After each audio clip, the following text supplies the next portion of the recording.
Dışişlerinde ministerliklerin başları geçirdiler buluşmayı Kişinöv kasabasında. Bundan sonra onlar geçirdiler briefinga.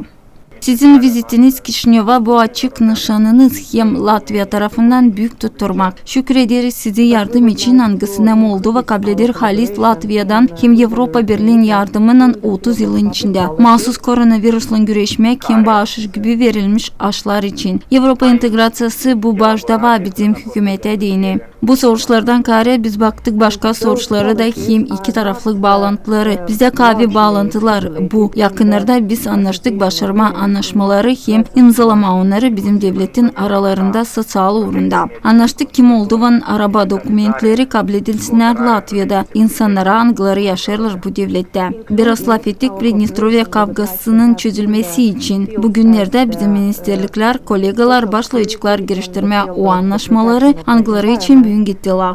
Latviya devletin dışişlerinde ministerliğin başı Edgars Rinkevič nişanıda Latviya tutturur Moldova'nın ekonomik politikasına. Bizde var çok iki taraflık anlaşmalar ama buna bakmadan bizde zordu vakit pandemiyeydi lazım nişanama Moldova'nın hem Latviya'nın aralarında export ziyedilendi de biz umutlanırız böyle bağlantılar olacaklar ileri doğru da. Elektron koruması bu da bir bölüm hangisinde biz lazım tutalım bağlantılara.